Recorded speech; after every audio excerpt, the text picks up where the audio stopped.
Hi there, folks, or whoever. Yeah, it's been one of the hottest days of the year. We're in the midst of a heat wave at the moment, and understandably, there's been loads of people going outside.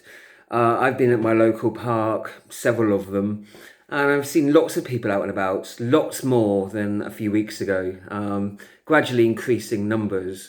No one's been like all joined together or anything. People are still, spread out in smaller little groups, but there's been no sort of like festival like crammed in like lemmings or anything. People have still been spaced apart, but there have been larger numbers going out.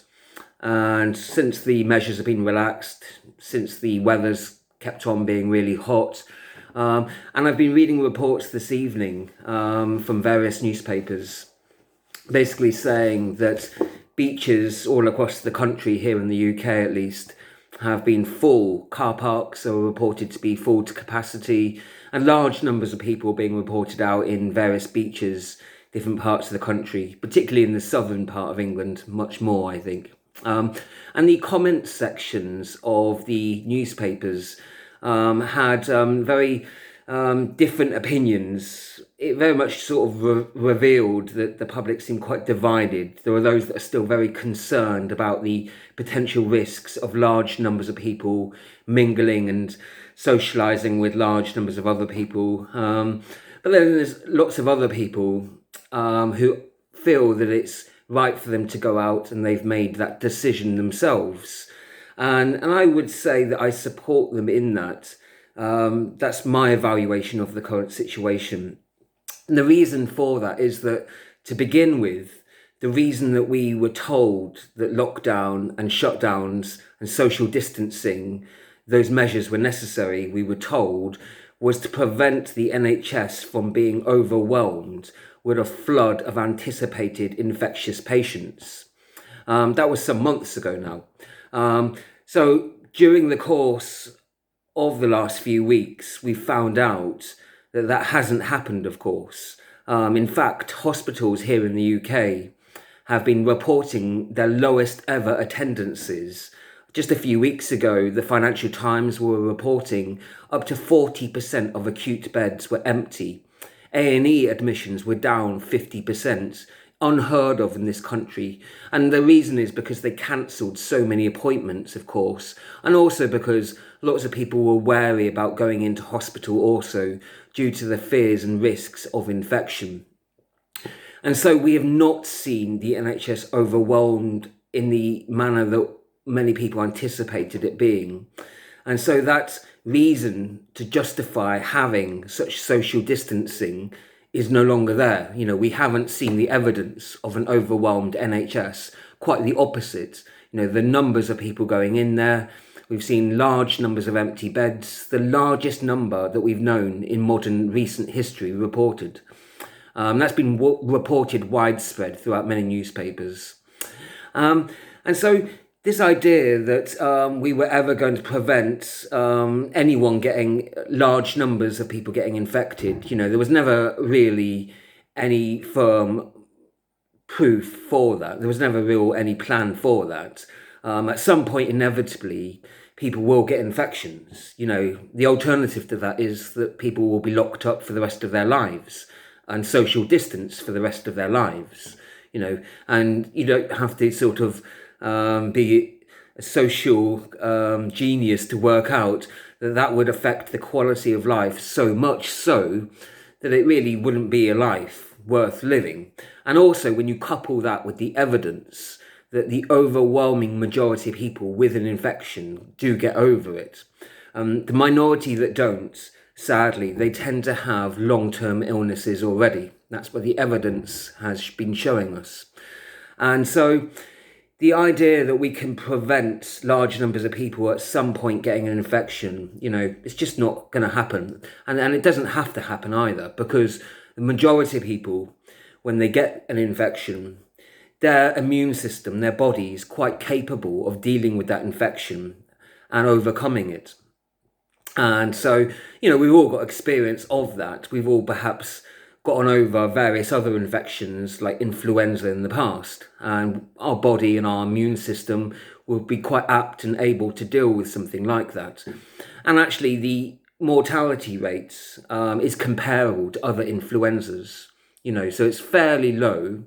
And so based on that scientific evidence that I've seen, I would assess that it's reasonable to go out and to socialise with others. And I can quite understand millions and millions of people feeling the need to do that, feeling that they've made an effort to stay home and follow regulations up to a point because they were erring on the side of caution. They didn't want to overwhelm the NHS. But seeing the evidence that the NHS is not overwhelmed in any way, and knowing that they are quite capable with a strong immune system of getting over the infection, according to the scientific evidence, the vast majority do, quite reasonably, lots of people would be wary about locking themselves up and their family, and in particular children and those in at-risk groups, longer than would be necessary.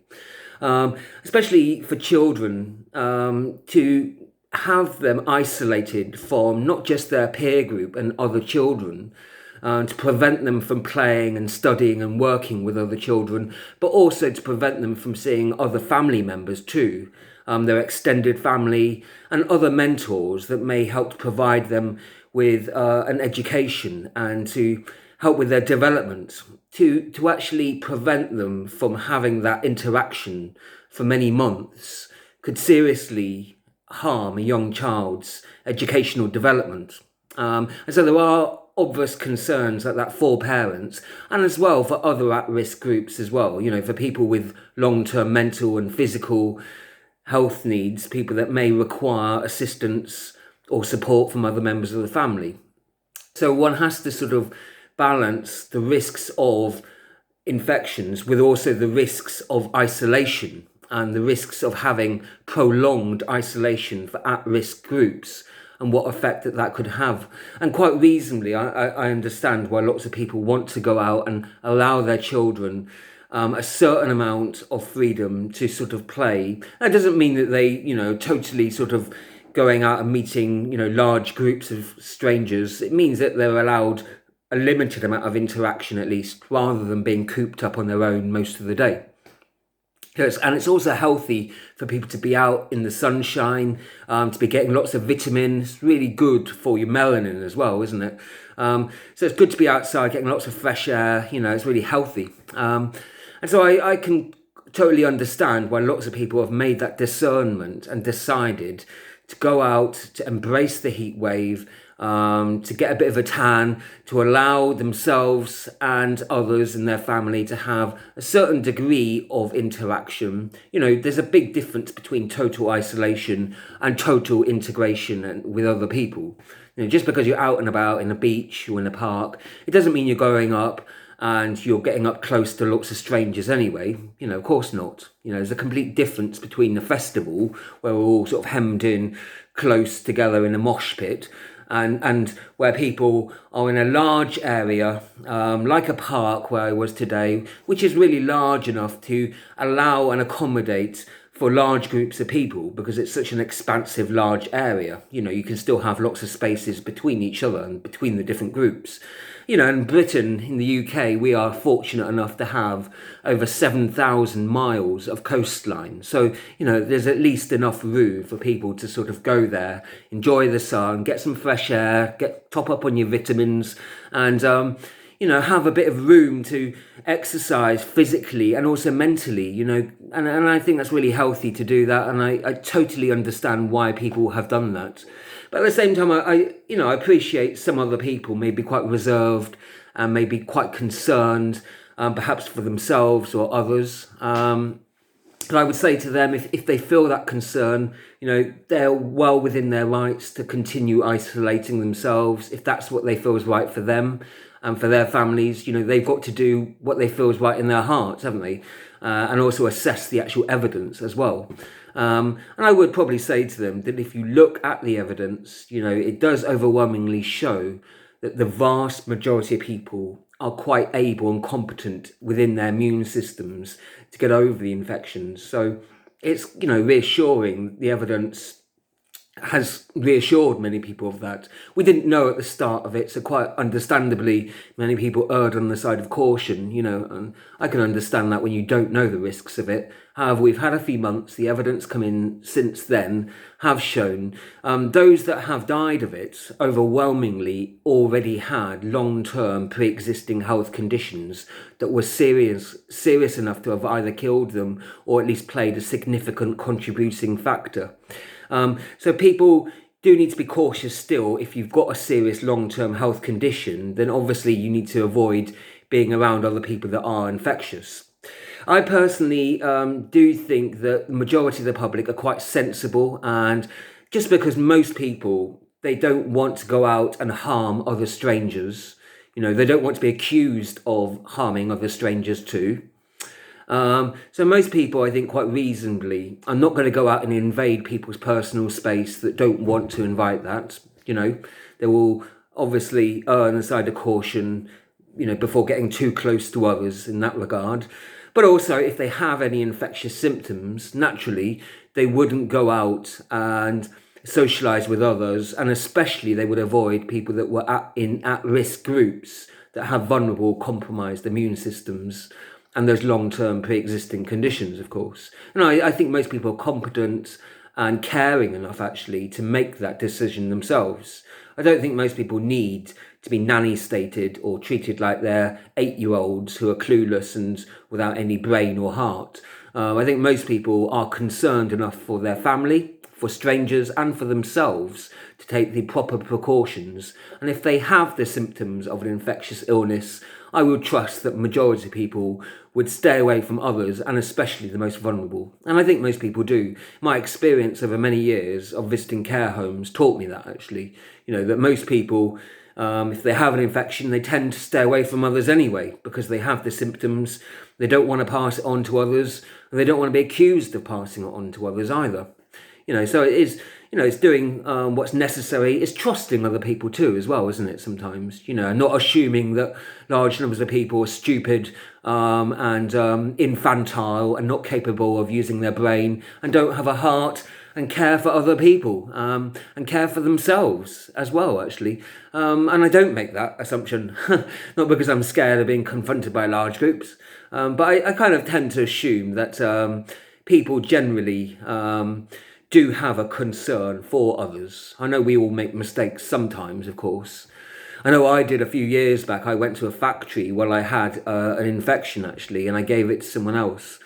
Felt a bit bad about it, to be honest. But then, I got over it after a couple of weeks. I built up an immunity to it. And I knew the colleague that I gave it to as well, that they also would have built up an immunity and would have gotten over it too, because they were out working in a factory, they were strong, and they were quite competent and able to get over it, physically, that is.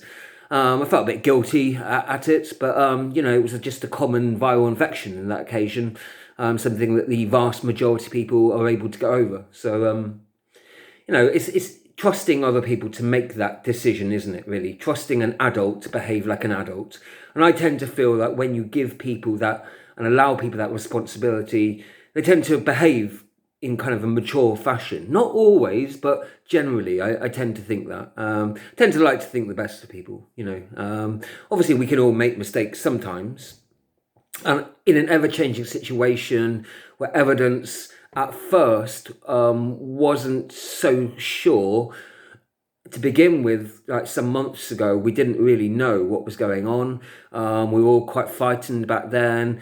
And we thought, it could be potentially dangerous for everyone. And so naturally, we erred on the side of caution. Lots of people did, understandably. But since then, we've seen more and more evidence, overwhelmingly, that the vast majority of people, fortunately, are able to get over it. And the great thing about it, and it's not nice to say the great, but the one reassuring thing, at least, is that children and younger people in general are relatively at a low risk of it. Sadly, the people that tend to be more affected are the very elderly, but also people with long-term pre-existing health conditions of a serious nature. So those people that we should be concentrating on, making sure that they are protected, making sure that people with infectious symptoms don't visit them, and that those that do visit them have the right equipment, gloves, masks, sanitizer especially, that they take the proper precautions, and that, you know, we keep in contact with them using technology and with whatever other devices that we are able to as well.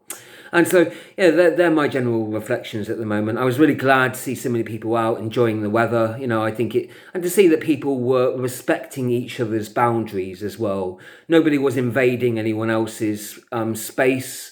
And I felt that people were very respectful and quite discerning, actually. And I'm often reassured, actually, when I see large numbers behaving like that, actually.